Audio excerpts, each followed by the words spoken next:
mais si tu peux pas le faire, la seule et unique question que tu vas te poser, c'est comment je fais pour y arriver? Comment je fais pour y arriver? Si tu te poses les bonnes questions, tu as les bonnes réponses. Aussi simple que ça. Ne te cache pas derrière le fait que tu ne saches pas puis que tu tournes les coins ronds. Non. Tu connais pas, tu peux pas l'inventer. Donc, tu l'as pas enseigné.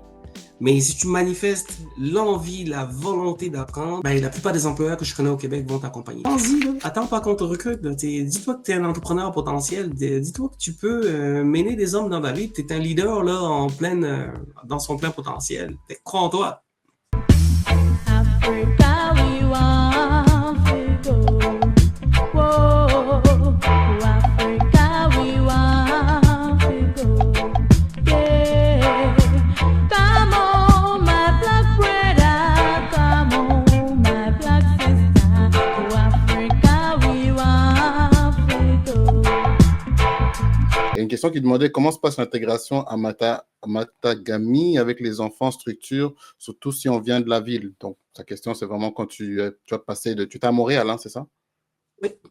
Quand tu passes de Montréal à la baie avec ta femme, je pense, avec la femme et la famille peut-être aussi. Oui. Comment s'est passée cette intégration-là de passer de cette ville au village, entre guillemets?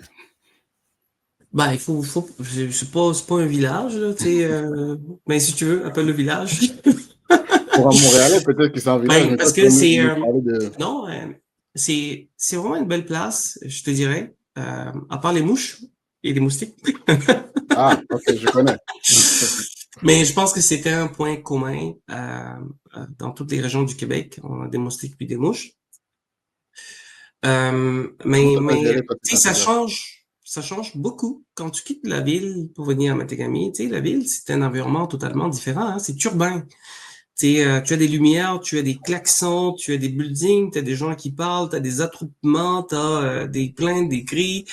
En tout cas, il y a des gens qui sont plus confortables dans cet environnement-là. Là, je t'ai cité juste des choses qui peuvent paraître négatives, mais tu as également de beaux restaurants, des grands chefs, tu les trouves dans des grandes villes. Tu peux aller faire du shopping dans des beaux espaces et tout ça.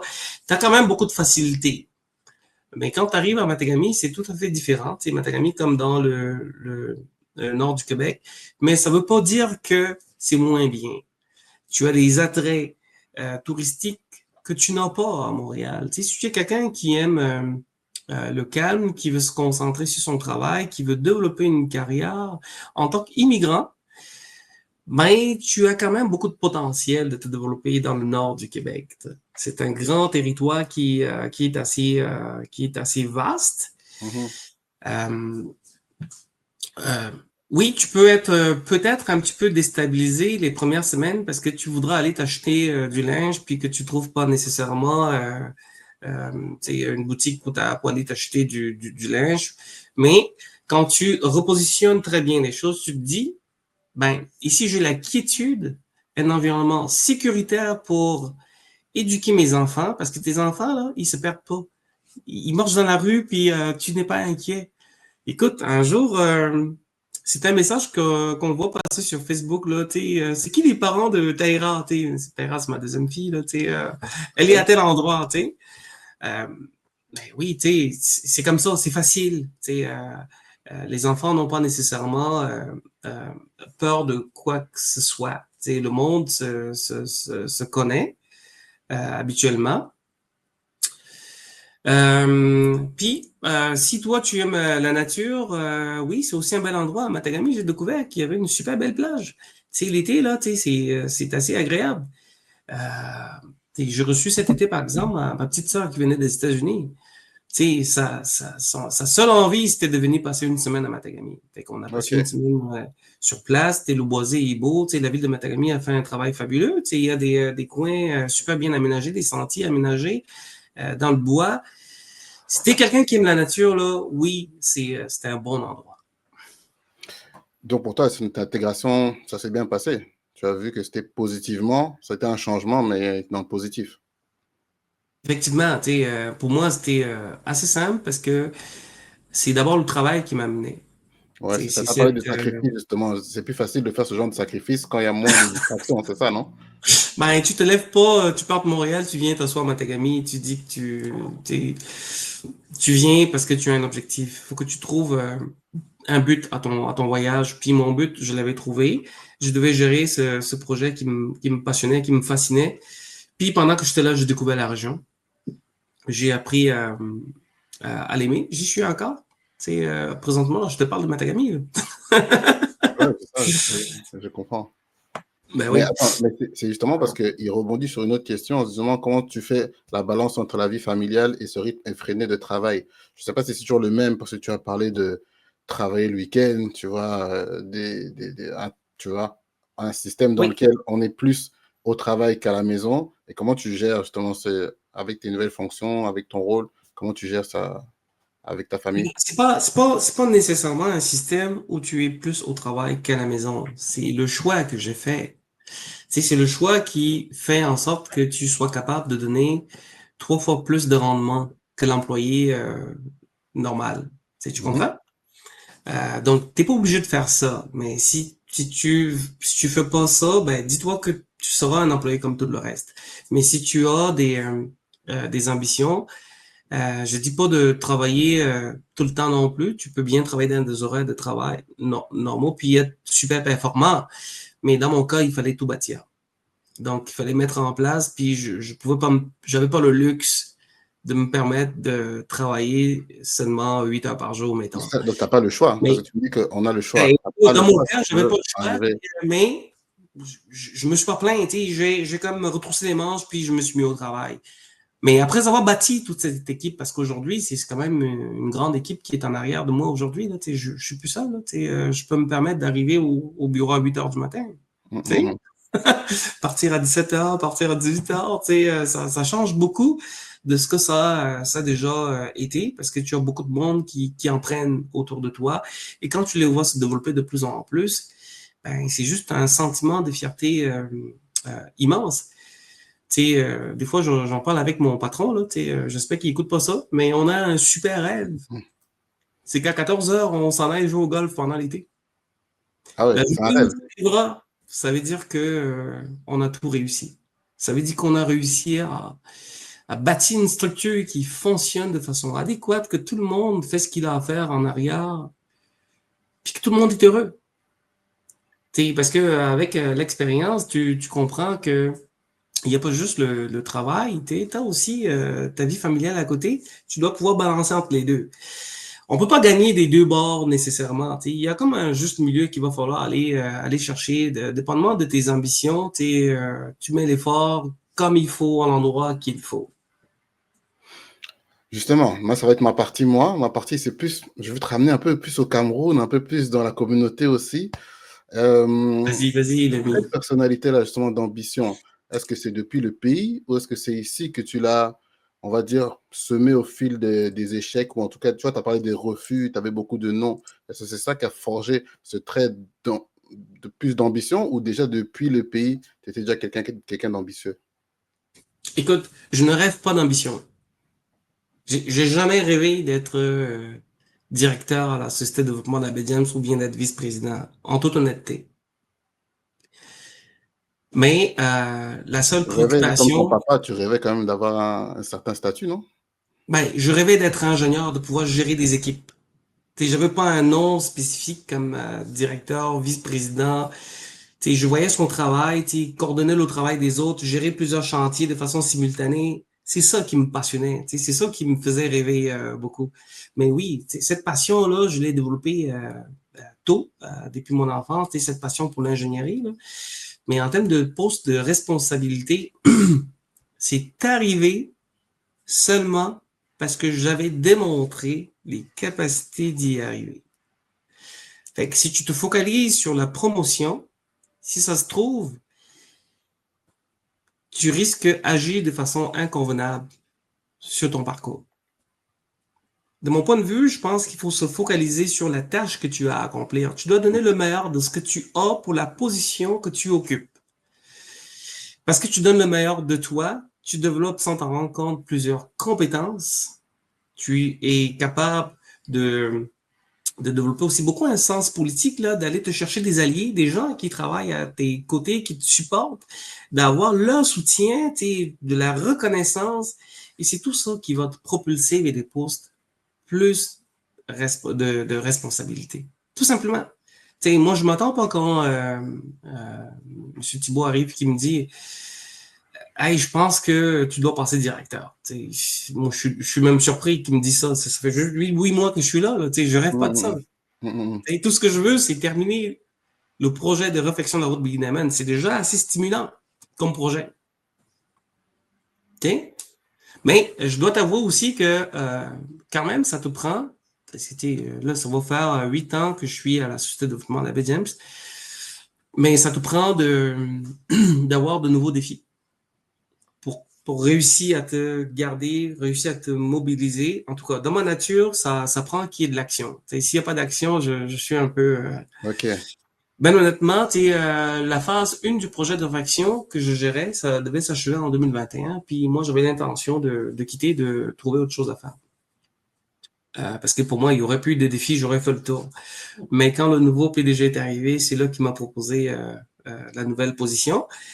Et ça a comme tout changé dans mon esprit. Parce que, oui, j'ai rêvé d'être un entrepreneur, diriger ma propre affaire et tout ça. Mais surtout pour un besoin d'accomplissement. Fait que là, il m'offrait cette possibilité-là de gérer une vice-présidence, de mener à bien des directions véritablement centrées au niveau des infrastructures. J'ai une autonomie totale là-dedans. Bien évidemment, il y a de la supervision un peu de sa part, mais je pense que je peux mener à bien mes projets sans contrainte. Fait que c'est définitivement comme si je gérais ma propre compagnie finalement.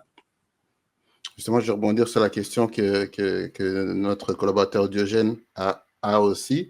Est-ce que Émile a eu des mentors autres que son boss direct avant de devenir VP?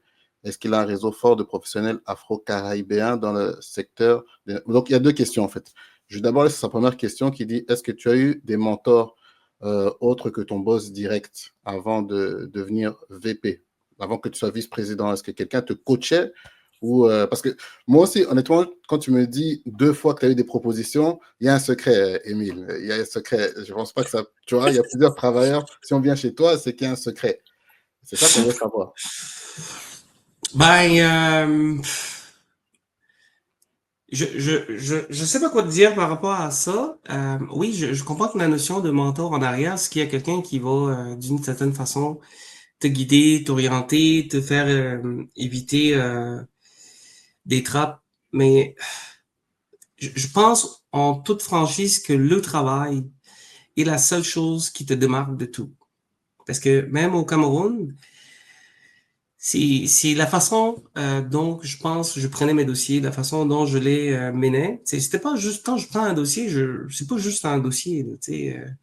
Derrière chaque dossier, il faut toujours que tu te focalises sur l'objectif final. C'est quoi la finalité quand je prends un projet en main? Est-ce que je veux juste comme peut-être gérer ce projet de construction de route, puis on va juste comme poser l'asphalte, puis je respecte le cahier de charges, puis après je crisse mon camp, excuse le mot. Ou ben non, tu te demandes, c'est qui va utiliser cette route? Là, ton mindset, il va changer. Toutes les décisions que tu vas prendre le long du projet vont être centrées sur l'objectif final. Je recherche quoi? La sécurité des usagers. Quand tu as cette notion qui est accrochée à toi, ben, tu veux leur donner le plus possible dans le cadre de ce projet-là. Si définitivement tu as une possibilité de mettre en place une solution de réhabilitation qui est plus durable, tu vas pas juste, et à l'intérieur des coûts, faut le préciser, tu n'exagères pas si tu n'as pas d'argent pour le faire. Hein? Ben, il est facile pour toi de prendre les meilleures décisions lorsque tu connais l'objectif final. Mais si tu te fies juste à l'élément qu'on t'a donné, là, si ça se trouve, là, Et ça, là, que tu le veuilles ou non, les gens qui te donnent du travail, qui sont autour de toi, ils le voient. Ouais, je comprends. Et s'ils le voient, ils sont reconnaissants. Et des fois, oui, il y a je sais, il y a des gens qui ont été victimes, mettons, de de jalousie, des croche-pieds dans leur emploi. Tu as une carrière fulgurante, puis on te met des pots de banane, tu glisses, puis on te met de côté. Ça existe, ça. On peut pas le nier. Mais une fois de plus, il faut que tu sois préparé. Si tu es préparé, lorsque l'opportunité se présente, ben tu vas la saisir. Ça m'a pris une année pour trouver un bon job qui était déterminant pour la suite de ma carrière. Fait que prends le temps. Il faut pas avoir peur de recommencer à zéro, mais de recommencer de façon adéquate. La notion de mentor, je dis pas, au Cameroun, j'avais beaucoup de grands frères qui me parlaient. Je pense à Irénée ou bien Léandre, qui est mon premier patron au Cameroun, là. Toutes des ingénieurs aguerris qui j'ai discuté, mais j'ai quand même eu de bons profs aussi à l'école nationale supérieure des travaux publics. Puis des amis quand même inspirants. Quand j'étais stagiaire, je me souviens de Carlos Numedem, un excellent ingénieur. Ah ouais, ce gars, il est fort. Il travaille, je pense, pour CETEC maintenant en Côte d'Ivoire. On a eu la chance de se reparler un petit peu. Mais j'étais impressionné par son approche de résolution des problèmes pendant qu'on était stagiaire à l'époque. Mais j'apprenais de lui. Tout comme j'apprenais de toute l'équipe de techniciens qui étaient autour. Je peux te citer des noms, là, Denis, CTO ou bien Dimitri ou Gérard. Ils avaient tous, chacun leur façon de travailler. Mais mon but, c'était pas de faire comme chacun faisait. Mon but, c'était de collecter toutes ces expériences, toutes ces connaissances-là pour me bâtir un profil, une personnalité. Et donc, en moi, tu pouvais retrouver quelqu'un qui avait tout ce qu'il fallait, mettons. Mais il y a aussi une certaine confiance en toi parce que, tu vois, quand on te propose un poste, tu disais que tu ne rêvais pas de devenir directeur, mais après 8 mois, on te propose ce poste. Il n'y a pas eu une crainte de est-ce que j'ai vraiment les compétences? On veut savoir réellement, est-ce que tu n'as pas hésité à te dire, mais est-ce que j'ai les épaules pour devenir directeur en passant de mon poste de gestionnaire de projet à directeur? Ou est-ce que tu es quelqu'un qui a déjà cette confiance et qui te dit, n'importe quel défi, je les relève? Ben oui, ça peut te faire un peu peur, mais dans mon cas de figure, je ressentais plus de reconnaissance qu'autre chose. Mais comme je l'ai mentionné, j'étais dans mon processus pour mon cours de maîtrise en administration des affaires. T'as quand même beaucoup de notions en gestion des entreprises qui apparaissaient. Puis je me disais, ben ça doit pas être bien compliqué de pouvoir diriger une nouvelle direction. Je précise bien nouvelle direction. Ça n'existait pas au sein de l'organisation. Donc, c'était encore, je pense, plus facile pour moi parce que je devais la mettre en place. Je devais mettre des couleurs que je voulais. Ouais, je vois. Mais tu as quand même un certain, pas contrôle, mais il y a quand même quelqu'un qui te regarde, donc tu ne peux pas faire ce que tu veux. Oui, mais quand même, il faut que tu la bâtisses, mais il faut surtout qu'elle fonctionne.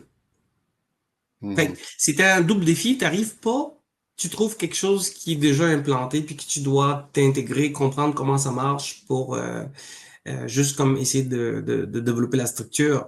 Tu dois la mettre en place, la structure. Et tu dois la mettre de telle sorte que chaque employé qui arrive trouve sa place. Fait que c'est tout un autre défi encore. Mais à la fin de la journée, moi je dis toujours, faut jamais être stressé. Il y a le bon stress, là, comme tu dois avoir le bon résultat, mais le mauvais stress, il faut l'éviter. Il faut pas avoir cette peur de est-ce que je suis capable, est-ce que je vais y arriver, non. Si on te le propose, c'est parce que tu peux le faire, mais si tu peux pas le faire, la seule et unique question que tu vas te poser, c'est comment je fais pour y arriver?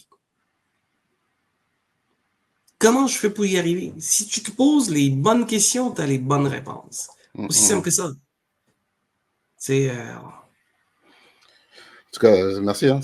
Même moi, tu me motives, honnêtement. Mais je vais venir maintenant sur la question identitaire. Caribou Montréal, on est beaucoup sur la question d'identité. Donc, pour toi, déjà, comment tu vois ça, cette question d'identité? Qu'est-ce que ça représente pour toi, l'identité? On a toujours, il y a toujours cette ce spectre-là qui tourne autour de la tête de chaque immigrant, là, la question identitaire. Puis beaucoup de gens vont des fois mettre de l'avant certains facteurs comme le racisme et tout le reste. Mais moi, ce que j'ai le goût de dire au niveau des immigrants qui arrivent, là, ben, tout est possible au Québec. Tout est possible en général en Amérique du Nord. C'est pas un système qui est rattaché à des diplômes, mais c'est un système qui est fortement rattaché à ce que tu es capable d'offrir à ton organisation. Fait Mhm. que quand on parle de valeurs identitaires, ben, tu arrives avec une culture qui est tout à fait différente de la culture que tu viens trouver sur place. Je précise bien qu'il y a une culture sur place. Là, c'est toi qui arrives, c'est pas eux qui viennent te trouver. Fait que tu arrives avec un certain bagage, euh, mais tu dois être capable de t'intégrer, de trouver une place pour pouvoir fonctionner à l'intérieur de cette structure-là. Alors, je l'ai pas dit à Cathy tantôt, mais une des façons que j'avais trouvé pour m'intégrer de façon adéquate, c'était d'accepter cette position-là d'aller faire du porte-à-porte quand je commençais. Tu sais, le porte-à-porte, là, tu sais, j'avais fait mes calculs, tu sais, parce que, tu sais, euh, je t'ai pas toujours compris autour de moi, tu sais, quand j'avais affaire à des Québécois et tout ça. Mais j'ai dit, faire du porte-à-porte va me permettre de parler aux gens. Ça va me permettre de développer le langage, de comprendre ce qui les anime au jour le jour. Tu sais, fait que quand je cogne une porte, celui qui veut discuter avec moi, on va discuter. Tu sais, je prenais du temps avec des gens. Tu sais, 30 minutes, 1 heure, on va parler, ils me racontent des histoires, ils parlent des comédiens québécois. Je sais même pas c'est qui. Mais je l'écoute, je vois ce qui l'anime, puis sa façon de me parler, je comprends pas la moitié de ce qu'il me dit parce qu'il a un accent vraiment fort pour moi. Tu sais, et moi, il trouve que je parle pas assez bien français, mais c'est bien correct, là, tu sais. Mais tu sais, tout ça m'anime, je découvre les coins du Québec. J'ai voyagé beaucoup à Québec quand je suis allé à l'ETS, là. Je parlais à mes camarades de certains coins dans le Québec. Ils savaient même pas c'était où. Tu sais, ils sont nés à Montréal, ils sont restés à Montréal, mais j'avais découvert différentes cultures. Je suis allé tu sais, Jonquière, Alma, tu sais, tous ces coins-là, Saint-Jean-sur-Richelieu, plus au sud de Québec, là, mais je suis aussi allé beaucoup dans l'est du Québec, traversé même jusqu'au Nouveau-Brunswick à l'époque avec ça. Fait que j'ai rencontré plusieurs Québécois. Je parlais aux Acadiens. J'ai pu comparer le français acadien avec le français québécois, d'ailleurs. Fait que tout ça fait en sorte que tu sois capable de pouvoir t'intégrer de la meilleure des façons. Si tu me permets, là, euh, je vais peut-être rajouter une petite anecdote là-dedans. C'est quand j'étais à l'ETS, là, ça s'est amplifié parce que là, je vais à l'université. Ça va, c'est un cadre académique, le français est plus standard, c'est bon. Mais tu travailles, tu as des groupes de travail avec des camarades québécois qui se racontent des jokes de hockey, de ci, de ça. Ils rient à n'en plus finir. Et toi, tu finis par rire parce que tu trouves drôle la façon dont rit l'autre camarade. Là. Pas parce que tu as Mhm. compris de quoi il rit. Là, Mhm. c'est hallucinant. Fait que là, je dis, c'est pas croyable. Là. Ça veut dire que je vais être perdu dans cette société là, si je suis pas capable de rire d'une blague. Fait que là, je me suis abonné à Canal 2, à Canal D. Canal D, ah, ok. Ouais, Canal D à l'époque, ils avaient une émission d'humoriste là qui passait beaucoup. Tu sais, j'ai dit, ah, je vais finir par rire à l'une de ces blagues là.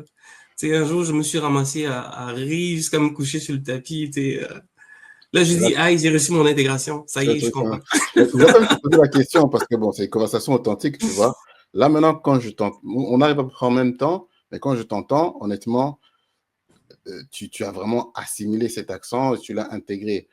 On avait parlé à une actrice aussi dans une autre interview qui nous avait dit que euh, pour s'intégrer dans le milieu justement de la comédie et de l'acting, elle a dû justement travailler son accent.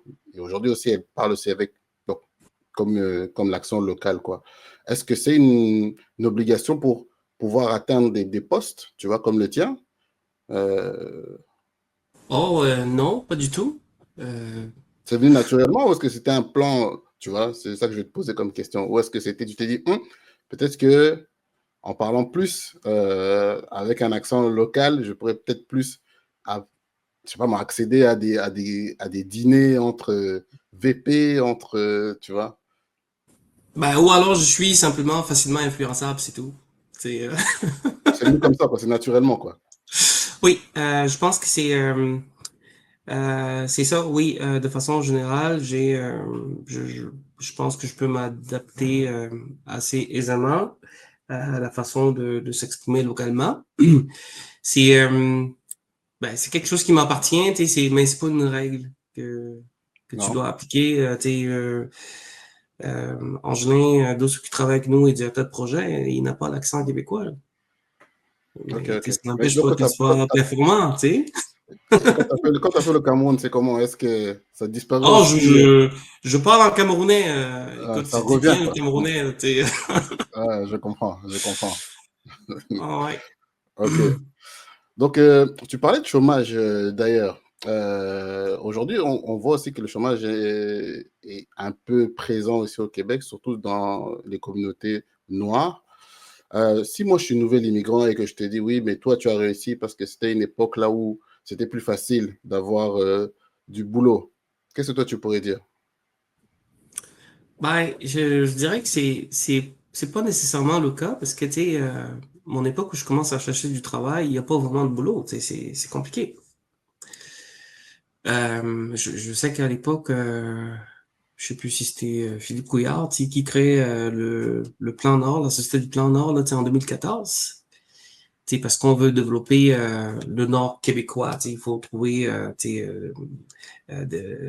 aller chercher plus dans le secteur minier, puis développer le Nord, tu sais, donc la population aussi, une forme de croissance de population qu'on va aller chercher, puis donner plus de travail aux gens, tu sais, encourager l'immigration aussi, aller plus vers les régions, mais tu sais, pour beaucoup de gens, les régions, ça se limite à Trois-Rivières, là, tu sais. Je vois. Tu sais, il faut aller plus loin. À cette époque, il n'y a pas nécessairement beaucoup de travail. Je rappelle que ça m'a pris une année pour trouver un travail que je souhaitais avoir. Mais aujourd'hui, les choses ont beaucoup évolué, mais c'est aussi qu'à l'époque, il y avait beaucoup de blocages. Tu sais, quand tu arrives, là, tu sais, la reconnaissance des diplômes, c'est un enjeu. L'expérience québécoise dans le domaine, c'est un enjeu. Il y a le fait que l'immigration se développe tranquillement, pas vite, mais tu sais, à mon époque aussi, euh, c'est toujours très nouveau pour beaucoup de Québécois de voir des immigrants. Tu sais. Fait que tu es toujours comme quelque chose qu'ils connaissent pas. Tu es toujours un étranger que tu dois te vendre suffisamment. Hmm, Mais on est arrivé dans un contexte aussi où on a été quand même en suremploi. Tu sais, il y a beaucoup de possibilités pour des immigrants, là. c'est ça. Euh, et on en a engagé plusieurs dans la BDM, tu sais, des gens qui venaient de partout, tu sais, qu'on a engagés, souvent sans avoir l'expérience québécoise. À Fait l'époque. mais ben oui, ben là, tu sais, c'est tout à fait récent. Ok. Donc Tu sais, aujourd'hui, c'est des encore. gens qui sont, ben oui, qui sont arrivés sans avoir cette exigence d'expérience québécoise que moi, qu'on me demandait en 2015. Tu sais, malgré mes expériences à l'étranger, ça comptait pour du bar. Mais aujourd'hui, on est capable d'évaluer l'expérience étrangère. Mais il faut dire que c'est possible aujourd'hui parce que ceux qui étaient là à l'époque où c'était compliqué, ben, ils ont démontré que leur expérience à l'extérieur pouvait être profitable. Donc, on considère maintenant l'expérience des gens qui sont nouvellement arrivés. Où il y a un problème, où il y a un risque accru d'échec, c'est parce que les nouveaux arrivants, en mon sens, je n'ai pas de Mhm. statistiques, Non, non, ouais. je suis pas spécialiste dans le domaine, c'est vraiment juste une forme d'observation. C'est ceux qui arrivent justement et qui sont engagés sans passer par le processus de refus, de rejet souvent, ben, ils ont le sentiment que c'est facile. Et quand ils tombent dans ce sentiment-là, ils pensent qu'ils vont travailler au rythme auquel ils travaillaient dans leur pays d'origine.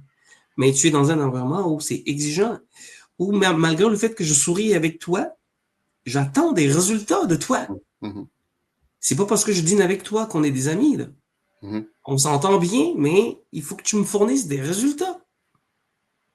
Fait il y a beaucoup de gens qui vont tomber dans cette forme de facilité qui vont créer auprès de leurs employeurs, une forme de découragement pour ceux qui vont venir en arrière d'eux. Donc, s'il y a un message central que je dois donner aux immigrants, ben écoutez, soyez reconnaissants de l'offre qu'on vous fait. Prenez à bras le corps le travail qu'on vous a donné. Ne vous plaignez pas. Donnez le maximum de ce que vous avez à la position que vous avez. Parce que si vous performez, vous donnez la chance qu'on engage le prochain qui arrive derrière vous. Mais si vous performez pas, vous êtes étiqueté. Puis vous avez peut-être moins de chances que d'autres qui arrivent en arrière de vous soient engagés. Fait que je pense qu'il faut pas s'enfermer dans une bouteille, mais plutôt garder l'esprit de performance dans la tête. Puis c'est ça. Je suis allé peut-être loin, l'ami. Non, Je non, sais pas si tu c'est me posais ta intéressant. question.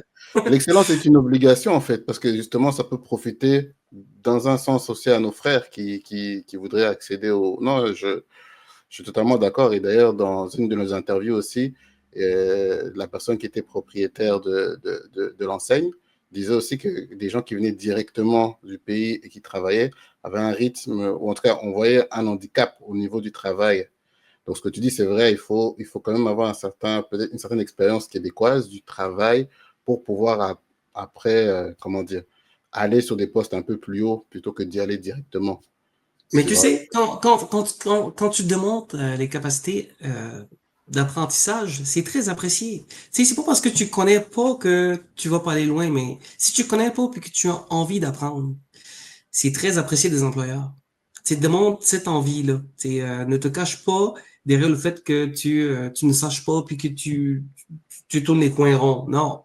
Tu connais pas, tu peux pas l'inventer. On te l'a pas enseigné. Mais si tu manifestes l'envie, la volonté d'apprendre, ben, la plupart des employeurs que je connais au Québec vont t'accompagner. La société de développement de la James, on offre cette possibilité à nos employés. On les encourage à se former. Jamais on a dit non à un employé qui voulait prendre une formation pour se développer davantage. Bien au contraire, là, on va t'encourager. Il y a tellement de possibilités de croissance. Tant et aussi longtemps que tu peux créer de la valeur pour ton organisation. Ben, cette organisation-là, t'es dans un endroit où ça ment pas. Ils vont te trouver une place. Ils vont trouver la place où tu vas pouvoir développer les compétences, le génie que tu vas leur apporter. Il n'y a aucune entreprise qui veut... tout le monde veut performer, là. Fait que tout le monde a besoin d'agents qui vont les aider à performer. Fait que si tu performes, on va te donner la place où tu vas pouvoir t'exprimer de façon adéquate. Ça, c'est certain. Maintenant, est-ce que récemment, il y a des enjeux de recrutement? Peut-être qu'il y a des enjeux. Honnêtement, je suis pas très, très connecté au niveau du marché de l'emploi, mais oui, j'ai quelques expériences avec l'immigration, puis mon message est clair. J'espère que ça s'entend. Ceux qui sont en poste, allez-y, donnez-vous à fond. Il s'agit pas de tomber malade, là, mais il s'agit de faire ce que vous avez à faire, mais de façon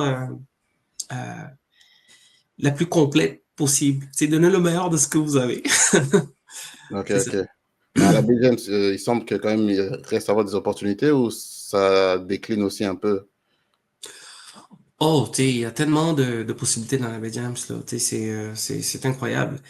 Nous, on avait fréquemment des postes ouverts, mais dans des domaines qui ne sont pas nécessairement explorés par des immigrants. Des postes de mécaniciens d'engins, il y en a qui sont ouverts continuellement, des postes d'opérateurs de machinerie lourde, des niveleuses là, ou bien des compacteurs ou des charrues et tout ça.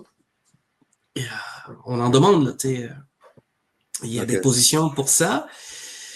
Fait que tu peux te former, tu peux arriver, que tu vas trouver du travail. Il y a beaucoup de minières qui vont se développer dans le coin. Là, il y a euh, plusieurs mines qui sont en gestation, qui vont avoir besoin de recruter forcément du monde. Il y a des possibilités qu'il faut regarder.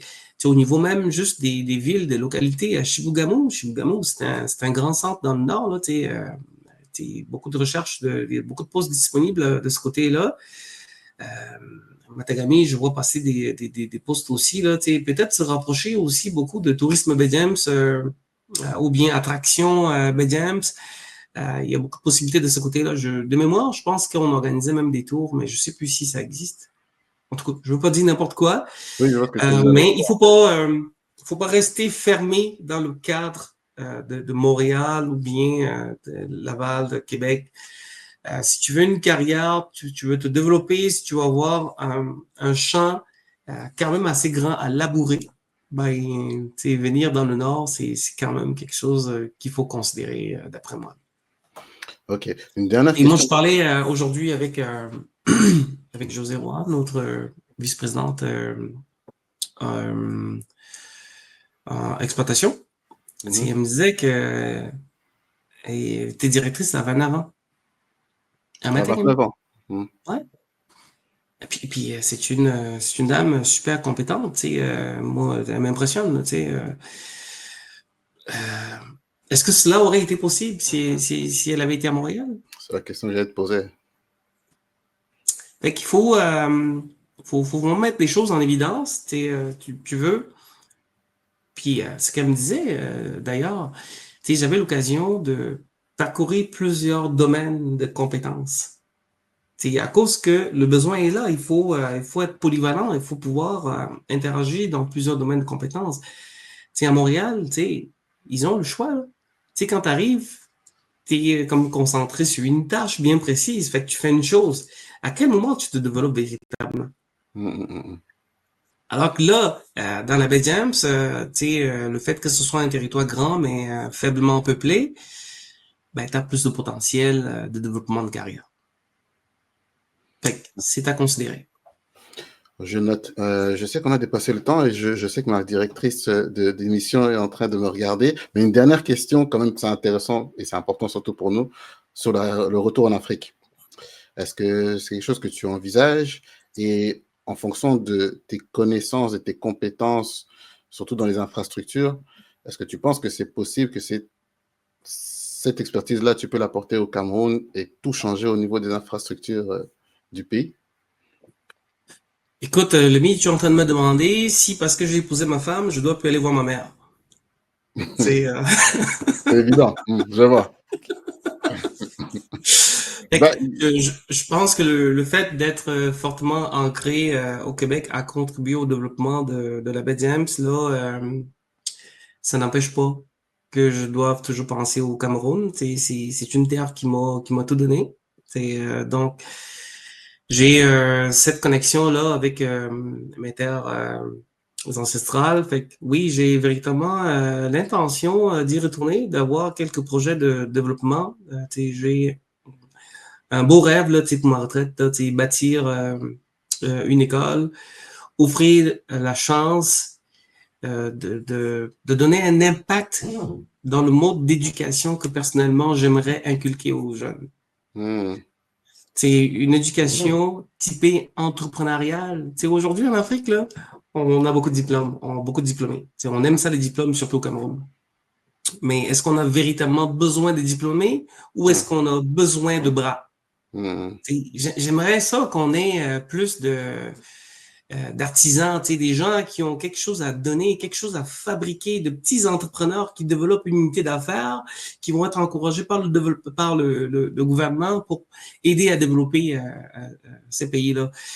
Mais tout le monde pense que c'est en ayant une licence, une maîtrise, un doctorat qu'il va réussir. Est-ce que la réussite se trouve nécessairement là-bas? Et je dis pas que tous ces diplômes ne sont pas importants. C'est important, parce qu'on a besoin de la science aussi, là, mais on a besoin de bâtir. Et pour bâtir, ça prend des bras. Fait que, Et oui, j'ai un rêve, c'est de rentrer puis de partir une école pour inculquer cet esprit entrepreneurial. C'est la marque que je veux typer. Le mindset là, dans l'esprit des étudiants. Hey, pense-y, là. Attends pas qu'on te recrute. Dis-toi que tu es un entrepreneur potentiel. Dis-toi que tu peux mener des hommes dans la vie. Tu es un leader là, dans son plein potentiel. Fait que crois en toi. merci, merci. Je vais faire monter Adjo aussi pour la suite. Mais j'avais quand même une dernière question, vraiment toujours au niveau de l'Afrique. Est-ce que la performance que tu as acquise justement au Québec, je ne rentre pas dans la politique, hein, même si je sais qu'au Cameroun, pour l'instant, c'est les élections, mais tu penses que c'est quelque chose que tu pourrais inculquer à la population ou tu devras te réadapter à une autre intégration pour pouvoir appliquer tu vois, ce que tu as appris ici, quoi. Je sais pas si c'est clair ce que je dis. Ben, écoute, c'est sûr que le mode de fonctionnement est différent. On est dans un pays qui est très développé, on va se le dire.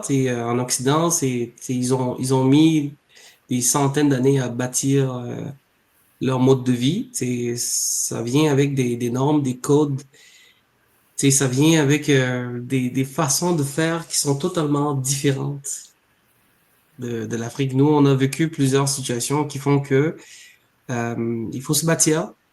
Faut qu'on se reconstruise d'une certaine façon. Fait que le mode de collaboration, mettons en Afrique, peu importe, versus en Occident, c'est sûr que ça va toujours être différent. Ça prend toujours de l'adaptation. Mais ce que je dis toujours, c'est la vérité est vraie, peu importe où tu te trouves. Là, Mhm. puis, on peut prendre un exemple plus concret. Un pont, ça aide à faire passer des véhicules et des gens au Québec. Le même pont aide à faire passer des gens et des véhicules au Cameroun ou Mhm. bien en Guinée. Ou Universel. c'est la même chose. Mais maintenant, ce qui change, c'est comment les hommes sur ces différents territoires vont manager la façon de faire aboutir chacun de ces projets. Tu n'as pas nécessairement le contrôle là-dessus, mais tu choisis tes batailles. Puis tu essaies de contribuer où ce que on te donne la possibilité de contribuer. Merci, merci, Émile. Super. Je te laisse la parole. Je mets aussi une question. Oui, ah, ok, bon, ben, vas-y, Lémi, pour la question. Oui, donc Eugène demande, est-ce que Émile a un but ultime au niveau de sa carrière? Qu'est-ce qu'il aimerait accomplir comme principal objectif s'il en a un? Très beau parcours, très inspirant. Donc, au niveau de ta carrière, est-ce que tu as un but ultime ou comme tu parlais du fait que toi, tu prends les choses comme elles viennent, Ouais, écoute, but ultime, comme je t'ai dit, j'ai pas rêvé être directeur, j'ai pas rêvé être VP. Je rêve pas non plus pour la suite. Ce que je sais, c'est que la position qu'on te donne, tu dois donner le meilleur de ce que tu as à chaque jour. Si t'es performant, les choses qui viennent par après, elles vont juste arriver. Et si elles n'arrivent pas, c'est peut-être que c'est pas encore là. Mais si tu travailles dans l'optique de, d'après moi, c'est pas la meilleure approche parce Oui, que je comprends. ton intention va être tout le temps de c'est ça que je veux, puis Mhm. tu risques de trouver des concurrents sur ton chemin. Tu risques de trouver que, hey, mon collègue qui est à côté de moi là, peut-être que c'est elle qui va avoir la position, tu sais, faut que je lui mette des bâtons dans les roues. Non, non. Oui, faut être ambitieux, on est d'accord. Il faut rêver grand, mais je pense que la meilleure façon d'arriver euh, au sommet, c'est de se concentrer et de donner le rendement qui est attendu et au-delà dans la position qu'on occupe. Fait que je me concentre là-dessus. Puis oui, pour les projets futurs, oui, c'est qui est clair dans ma tête, c'est j'aimerais beaucoup partir cette école-là au Cameroun, là, mettons. Tu vas y arriver, je sais. C'est le projet ultime, là, tu sais. Le 2-3-7, comme dit Mhm. un commentaire. Ouais. Ok. En tout cas, pour ma part, j'ai tout dit. Je sais qu'on t'a pris beaucoup de temps, mais je vais laisser Adjoa reprendre. Je vais voir s'il n'y avait pas une autre question. Non, il y avait juste Ah, un ok. Bon, commentaire. il y a encore, je pense que il y a C'est un un commentaire commentaire. qui dit faire le porte-à-porte est une superbe école de vie et de création de relations. Le créateur de Calendly est passé par là aussi. Ah. Donc voilà, c'est une Bon, école de ça la va. vie, le porte-à-porte. Mhm. D'accord avec lui. Là. Ouais. En tout cas, merci beaucoup, Lémi. Merci, Merci, Emile. Émile. Je repasse encore en coulisses. En tout cas, on a passé un très bon moment. Je ne voudrais pas trop étirer non plus la rencontre aujourd'hui. Je vais juste te dire merci, puis dire à ceux qui nous regardent de s'abonner à la chaîne YouTube pour suivre toutes nos vidéos, puis les autres interviews à venir.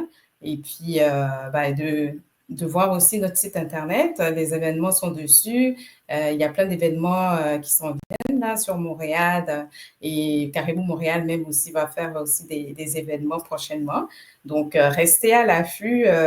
Abonnez-vous sur nos réseaux sociaux, Instagram, Facebook, TikTok. Et comme ça, vous aurez toute l'information au bon moment.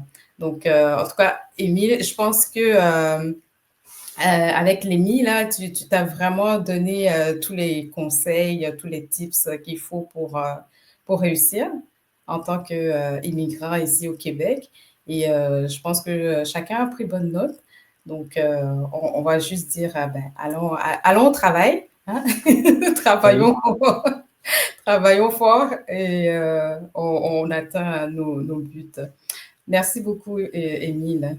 Et donc, Hey, Cathy, c'est juste que moi j'aime beaucoup le format de votre émission et tout. Puis tu me donnes la chance de pouvoir passer quand même un message que je pense essentiel pour l'immigration. J'espère que beaucoup de gens vont pouvoir en profiter, mais tu sais, si tu me permets un dernier mot, tu sais, c'est moi j'aimerais ça dire à tous les jeunes immigrants qui arrivent, à ceux qui sont en développement de carrière, qui se cherchent, à tous ceux qui ont arrêté de croire, tous ceux qui pensent qu'ils doivent se contenter d'un boulot alimentaire finalement, écoute-moi ça très bien. Mhm. Crois en toi. Même quand personne ne te connaît encore, accepte de recommencer plus bas s'il le faut. Mais n'oublie pas ton objectif. Tu es pas venu ici, tu es venu ici pourquoi? Repense à ça. Surtout ne renie jamais tes racines. C'est ton identité là, qui te donnera la force et la singularité pour réussir. Exactement. Travaille 3 fois plus que tout le monde. Très, très beau conseil. Très, très beau conseil. Merci beaucoup, merci beaucoup, Émile. Bon, ben, Lémi, je ne sais pas si tu avais quelque chose à dire. Sinon, ben, on va arrêter. Non, merci, Émile. Honnêtement, comme je te dis, moi-même, je suis quelqu'un aussi qui pense comment pouvoir avoir cette mentalité-là de performance, d'excellence, et parler avec quelqu'un qui est, parce que tu m'as l'air humble, mais tu as quand même une position très, très, très haute quand même dans ta société. Donc, je dirais aux gens qui nous écoutent que si vous n'êtes pas à sa position, écoutez-le. Et je pense que ça va vous aider, même dans votre vie. Super. Oui. Merci beaucoup. C'était un Bye bye à plaisir. tout le monde. Bye. Bye. Au revoir. Whoa.